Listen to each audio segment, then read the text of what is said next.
Dear students, last जो हमारा lecture था उसमें हमने इसी का फर्स्ट पार्ट किया था। जो हमारा पोटेंशियल स्टेप बैरियर जो है is greater than V naught. ठीक है, तो आज हम उसी को कंटिन्यू कर रहे हैं।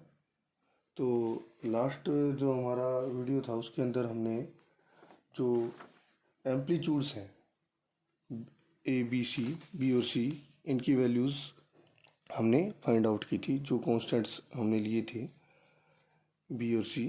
अब इसी को कंटिन्यू करते हुए अब हम आगे चल रहे हैं। तो जो हमारे पास अब आज हम करेंगे रिफ्लेक्शन एंड ट्रांसमिशन कोफिशिएंट्स। देखो, जैसे मैं पहले ही बता चुका हूँ कि हमारे पास जो पोटेंशियल स्टेप है और जो यहाँ पर हम पार्टिकल ले रहे हैं, तो क्लासिकली तो अगर पार्टिकल की एनर्जी ग्रेटर है तो वो इसको पेनिट्रेट करते हुए निकल जाएगा, लेकिन क्वांटम मैकेनिकली हम ऐसा नहीं ले सकते। क्वांटम मैकेनिक्स में क्या होता है कि अगर कोई पार्टिकल है तो अगर यहाँ पर हम कोई स्टेप पोटेंशियल है, कोई पोटेंशियल बैरियर है, तो जो पार्टिकल है वो यहाँ पर एज ए वेव ट्रीट होता है। ठीक है, यानी पार्टिकल का ड्यूल नेचर की वजह से क्वांटम मैकेनिकली वो क्या करेगा, वेव नेचर को भी शो करेगा। और वेव क्या होगी, वेव का क्या होगा, रिफ्लेक्शन भी शो करेगी और ट्रांसमिशन भी शो करेगी। ठीक है, तो अब देखते हैं, हम यहाँ पर फाइंड आउट करेंगे रिफ्लेक्शन कोफिशिएंट और ट्रांसमिशन कोफिशिएंट। ठीक है, तो रिफ्लेक्शन कोफिशिएंट क्या होता है कि जो मैग्नीट्यूड है, वेव का कितना मैग्नीट्यूड जो है रिफ्लेक्ट हुआ है फ्रॉम द इंसिडेंट और कितना क्या है ट्रांसमिट हुआ है। ठीक है, कितना फ्रैक्शन जो है वेव का हमारा रिफ्लेक्ट हुआ है वो तो क्या दे देगा हमको। अगर हम इंसिडेंट के कोरस्पॉन्डिंग में उसको मेज़र करेंगे वो तो हमारा रिफ्लेक्शन कोफिशिएंट आ जाएगा, और जो ट्रांसमिट हुआ है इंसिडेंट के कोरस्पॉन्डिंग में वो क्या आ जाएगा, ट्रांसमिशन कोफिशिएंट। ठीक है, तो अब देखिए यहाँ पर हमारे पास क्या है, रिफ्लेक्शन कोफिशिएंट को कैसे डिफाइन करोगे, magnitude of reflected amplitude divided by magnitude of incident amplitude, या फिर इसको ऐसे भी कह सकते हैं मैग्नीट्यूड ऑफ रिफ्लेक्टेड करंट और मैग्नीट्यूड ऑफ इंसिडेंट करंट। ठीक है, ये आ जाएगा आपका रिफ्लेक्शन कोफिशिएंट। इसी तरह से क्या है, जो ट्रांसमिशन कोफिशिएंट है वो हमारे पास क्या आ जाएगा, magnitude of transmitted current upon में मैग्नीट्यूड ऑफ इंसिडेंट करंट। तो ये हमारे पास दो कोफिशिएंट है, इनको फाइंड आउट करना है। ठीक है, तो अब क्या करेंगे, इसके लिए हम यूज़ करेंगे प्रोबेबिलिटी करंट डेंसिटी का।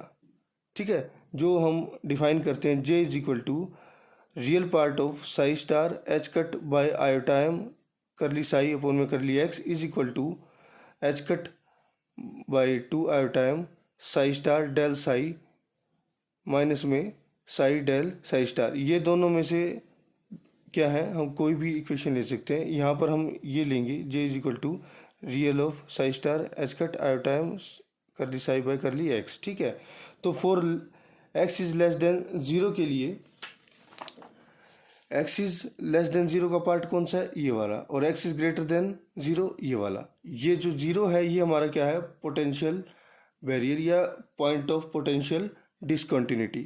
ठीक है, तो ये हमारे पास क्या है, x is less than zero के लिए क्या है, ये हम साई की वैल्यू पुट कर देंगे। साई की वैल्यू क्या है, x is less than zero वाले रीजन के लिए साई हमारे पास था ए ई आयोटा के वन एक्स प्लस में बी ई माइनस आयोटा के वन एक्स।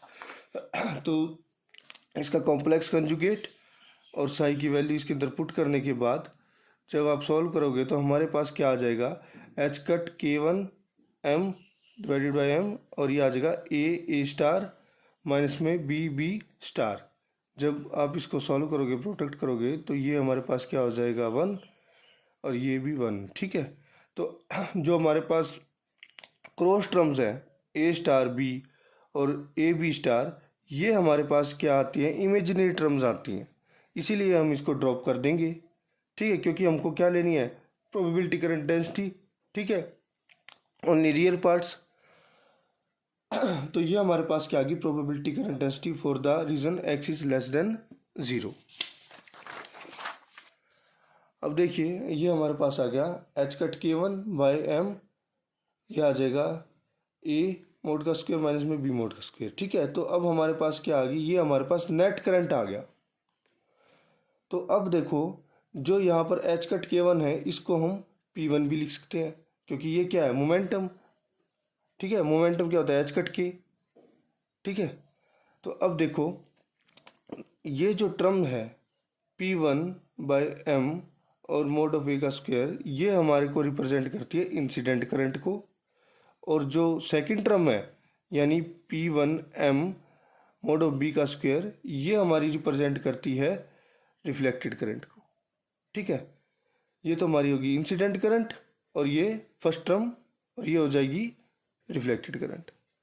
ठीक है, जब आप इसको सेपरेटली लिखोगे, अभी तो कंबाइन है, जब इसको सेपरेट करके लिखोगे तो हमारे पास दो टर्म्स आ जाएंगी, एक तो P1/m मोड ऑफ ए का स्क्वायर माइनस में P1/m मोड ऑफ बी का स्क्वायर। तो जो फर्स्ट टर्म आएगी वो तो इंसिडेंट करंट को रिप्रेजेंट करती है, ये वाली, और जो सेकंड टर्म है वो क्या रिप्रेजेंट करेगी, रिफ्लेक्टेड करंट को।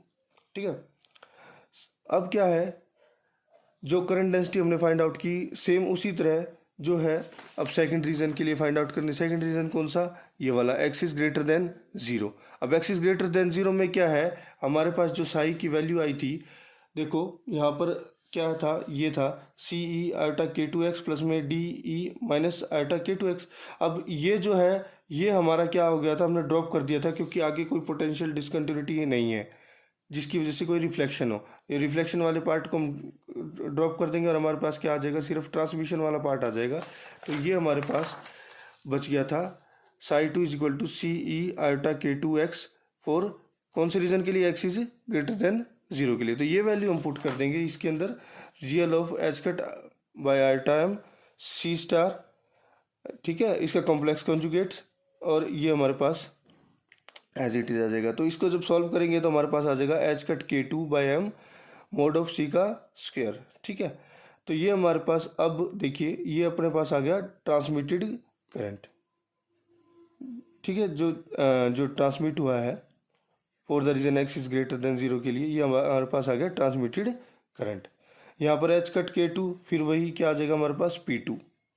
ठीक है, जब हम, अब देखो ये इक्वेशन नंबर 18 है, ये इक्वेशन नंबर क्या है 19। जब इक्वेशन नंबर 18 और इक्वेशन नंबर 19 में हम जो वैल्यूज पुट करते हैं, ठीक है, कौन सी, बी और सी की, जब बी और सी की वैल्यू पुट करोगे ना, तो हमारे पास जो दो करंट डेंसिटीज आई हैं, जो दो करंट डेंसिटी आई है, एक्स इज लेस देन 0 के लिए और एक्स इज ग्रेटर देन 0 के लिए, ये दोनों क्या हो जाएंगी, इक्वल हो जाएंगी, क्योंकि ये हमारे पास क्या शो कर रहा है, नेट करंट। ठीक है, यानी कि नेट करंट का क्या है कि जो नेट करंट यहाँ पर, ये जो है, जो नेट करंट है यानी इंसिडेंट माइनस में रिफ्लेक्टेड करंट, और ये ट्रांसमिटेड करंट, ये क्या हो जाएंगी, दोनों के दोनों इक्वल हो जाएंगे at the point of potential discontinuity. ठीक है, जब आप वैल्यू पुट करोगे यहाँ पर बी की, यहाँ पर सी की, जो ये हमारे पास करंट डेंसिटीज हैं, जो दो हमने फाइंड आउट किया, जो नेट करंट डेंसिटी है इस रीजन की और जो इस रीजन की है, वो क्या हो जाएंगी, दोनों इक्वल हो जाती हैं। ठीक है, अब हमारे पास आता है कि जो हमारे पास हम क्या निकाल रहे थे, रिफ्लेक्शन कोफिशिएंट और ट्रांसमिशन कोफिशिएंट। तो कोफिशिएंट ऑफ रिफ्लेक्शन निकालने के लिए क्या करेंगे, हमारे पास क्या होना चाहिए, जो हमारे पास रिफ्लेक्टेड करंट है और किसकी रेशियो होती है, इंसिडेंट की। तो हमारे पास रिफ्लेक्टेड करंट क्या है, ये वाला है, और इंसिडेंट करंट कौन सा है, ये वाला। तो वैल्यूज हम इसकी पुट कर देंगे, तो ये क्या आ जाएगा, mode of b square upon mode of a square, ये बच जाएगा। अब क्या करना है, अब इसकी वैल्यूज पुट कर देते हैं बी की।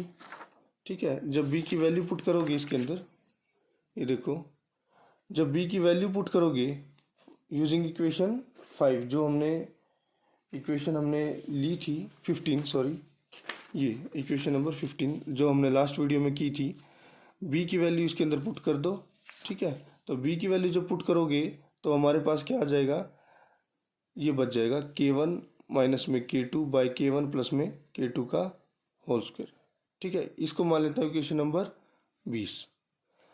अब हम चलते हैं, जो ट्रांसमिशन कोफिशिएंट है उसको कैसे लिखेंगे ट्रांसमिशन कोफिशिएंट क्या होगा, जो ट्रांसमिटेड करंट है और जो इंसिडेंट करंट है इसकी रेशियो, यानी जो ट्रांसमिटेड करंट क्या था, ट्रांसमिटेड जो हमने लिया था क्या था, P2/m mod of C square upon में P1/m mod of A square. ठीक है, तो ये हम निकाल लेंगे, ये हमारा ट्रांसमिटेड करंट था। ठीक है, और ये हमारा इंसिडेंट, तो ये वैल्यूज़ हम इसके अंदर पुट कर देंगे। पुट करने के बाद हमारे पास क्या आ जाएगा, P2/P1 mod of C square upon में mod ऑफ A स्क्वेयर। ठीक है,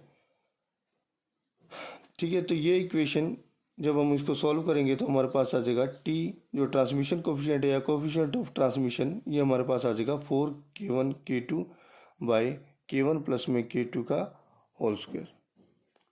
ठीक है, ये मान लेते हैं इक्वेशन नंबर 21। अब देखो क्या है कि जो रिफ्लेक्शन कोफिशिएंट है और जो ट्रांसमिशन कोफिशिएंट है, जब हम उसका सम लेते हैं तो ये हमारे पास क्या होना चाहिए, इक्वल टू 1 होना चाहिए। ठीक है, तो 1 के लिए क्या करेंगे, दोनों को हम इसको सम कर लेंगे। सम करने के बाद हमारे पास क्या आ जाएगा यहाँ पर, यानी दोनों इक्वेशन ले लेंगे ना, रिफ्लेक्शन कोफिशिएंट वाली भी, इक्वेशन नंबर 20 और इक्वेशन नंबर 21, ये दोनों को जब जोड़ेंगे तो हमारे पास क्या आ जाएगा, r प्लस में t इज इक्वल टू क्या आ जाएगा, 1 ही आएगा। ठीक है, अब हम ले लेते हैं जो प्लॉट जो है ड्रा करेंगे, क्या r और t, ठीक है, r और t का as a function of k2/k1 की रेशियो के साथ। ठीक है, अगर हम प्लॉट को अगर हम ड्रा करें तो क्या आ जाएगा हमारे पास, देखो इस तरह से कुछ बनेगा, इस तरह से बनेगा। ठीक है, ये रिफ्लेक्शन जो कोफिशिएंट है और जो ट्रांसमिशन कोफिशिएंट का जो प्लॉट है ये आपस में क्या है, अपोजिट है। ठीक है, अभी देखते हैं कैसे आए ये। देखो जब हम बात करते हैं रिफ्लेक्शन कोफिशिएंट की, पहले हम इसके बारे में डिस्कस करते हैं। रिफ्लेक्शन कोफिशिएंट का जो प्लॉट लेते हैं k2/k1 की रेशियो के साथ। ठीक है, तो क्या होता है, देखो k2 हमारे पास क्या होता है, √2m/h² e माइनस में v0, और k1 क्या होता है, √2me/h²। ठीक है, तो अब क्या है कि अगर हमारे पास k2 जो है अप्रोचेस टू k1, अगर k2 k1 को अप्रोच करेगा, ठीक है, तो कब करेगा, जब v0 की वैल्यू क्या होगी, कम होती जाएगी, या फिर यूँ कह सकते हैं अगर v0 हमारी 0 हो जाएगा तो k1 क्या हो जाएगा, k2 के इक्वल हो जाएगा। और उस इंस्टेंट पर जब k1 और k2 इक्वल होंगे, जब v0 की वैल्यू 0 हो जाएगा, यानी कि v0 की वैल्यू 0 होने का मतलब क्या है कि पोटेंशियल बैरियर ही नहीं है, कोई पोटेंशियल स्टेप ही नहीं है, तो उस टाइम में जो रिफ्लेक्शन कोफिशिएंट है वो क्या हो जाएगा, 0। देखो इसको इक्वेशन में अगर हम k1 और k2 जो हमारे पास इक्वल हो जाएंगे तो रिफ्लेक्शन कोफिशिएंट क्या हो जाएगा, 0 हो जाएगा। ठीक है, और रिफ्लेक्शन कोफिशिएंट 0 होने का मतलब क्या है, इस ग्राफ से देखो कोई रिफ्लेक्शन हो ही नहीं रही। ठीक है, क्योंकि k1 k2 क्या हो गए, इक्वल हो गए हैं, तो k1 और k2 इक्वल होने का मतलब क्या है, ये हमारे पास यूनिटी होगी, 1 हो गया ना, और यहाँ पर क्या हो जाएगा, जो रिफ्लेक्शन है वो क्या हो जाएगी, 0 हो जाएगी। ठीक है, अब क्या है, अगर हम कोई फाइनाइट पोटेंशियल ले लेते हैं, मान लेते हैं कोई फाइनाइट पोटेंशियल हमने v0 ले लिया, तो उस केस में k2 की कुछ ना कुछ वैल्यू होगी, और k2 की कुछ ना कुछ वैल्यू होगी, तो यानी कि जो रेशियो होगी k2 की कुछ ना कुछ वैल्यू होगी जो कि क्या होगी, k1 से लेस होगी। ठीक है, कोई फाइनाइट पोटेंशियल ले लिया हमने, मान लेते हैं इसके अंदर हमने कोई फाइनाइट पोटेंशियल ले लिया, तो इसकी कुछ ना कुछ वैल्यू होगी k2 की, बट वो क्या होगी, k1 से लेस होगी, और k1 से लेस होगी तो इसका मतलब क्या है कि जो हमारे पास रिफ्लेक्शन तो मिलेगा, रिफ्लेक्शन कोएफिशिएंट तो होगा, बट वो क्या होगा, पॉजिटिव होगा, बट क्या होगा, लेस देन 1, यानी किसी वैल्यू पर, ये देखो रिफ्लेक्शन तो होगा बट वो क्या होगा, लेस देन 1 होगा। ठीक है, लेकिन ये इफेक्ट क्यों आ रहा है, क्योंकि क्लासिकल में हमारे पास ये नहीं मिलेगा, क्वांटम मैकेनिकली, क्योंकि हम यहाँ पर पार्टिकल को हम वेव ट्रीट कर रहे हैं। ठीक है, तो इसीलिए हमारे पास ट्रांसमिशन और रिफ्लेक्शन कोफिशिएंट हम यहाँ पर फाइंड आउट कर रहे हैं। अब देखो इसी तरह से ट्रांसमिशन के बारे में आ जाता है। अगर हाँ एक चीज़ और देखिए कि अगर हमारे पास क्या है कि K2, ये जो K2 है, अगर यहाँ पर जो पोटेंशियल है ये हमारे पास क्या हो जाए,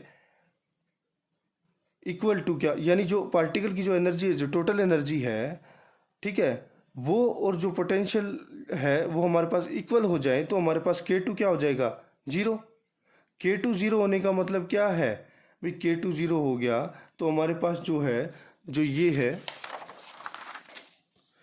रिफ्लेक्शन, वो क्या हमारे पास क्या हो जाएगा, यूनिटी।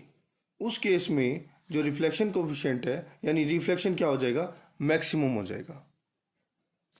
ठीक है, रिफ्लेक्शन क्या हो जाएगा, मैक्सिमम। यहाँ से भी देख लो, अगर K2 अगर जीरो हो जाए तो हमारे पास जो R है रिफ्लेक्शन कोफिशिएंट वो क्या हो जाएगा, 1, यूनिटी, यानी मैक्सिमम रिफ्लेक्शन।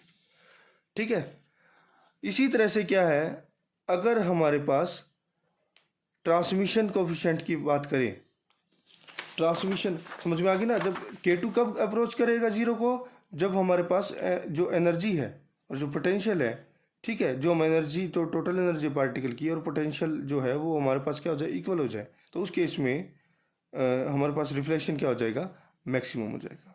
ठीक है, अब हम बात करते हैं ट्रांसमिशन की। ट्रांसमिशन भी सेम इसी तरह है, इसका अपोजिट है कि अगर हमारे पास K1 K2 जो है, K2 हमारे पास क्या हो जाएगा, अप्रोच करेगा K1 को। ठीक है, यानी K2 जो है हमारा जब K1 को अप्रोच करेगा, ये देखो K2 जो है K1 को अप्रोच करेगा, कब करेगा, जब हमारे पास पोटेंशियल की वैल्यू जीरो होगी, तो उस केस में जो हमारे पास जो ट्रांसमिशन है वो क्या होगा, मैक्सिमम होगा, 1 होगा। ठीक है, इसी तरह से क्या है, जब हमारे पास जो है, हमारे पास potential K2 approaches to zero, जब K2 अप्रोच करेगा जीरो, और जीरो कब करेगा, जब पार्टिकल की एनर्जी जो है, जो टोटल एनर्जी है वो इक्वल क्या हो जाए, V0 के। जब V0 के इक्वल हो जाएगी तो हमारे पास क्या हो जाएगा, K2 जो है जीरो, और जीरो होने का मतलब क्या है कि जो हमारे पास ट्रांसमिशन है उस केस में वो क्या हो जाएगा, जीरो हो जाएगा। ठीक है, क्योंकि जब ये रेशियो क्या हो जाएगी, जीरो, ये हमारे पास ट्रांसमिशन भी क्या हो जाएगा, जीरो हो जाएगा।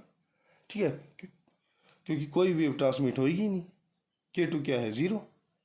ठीक है, तो ये हमारे पास क्या था, potential step barrier for E is greater then V0।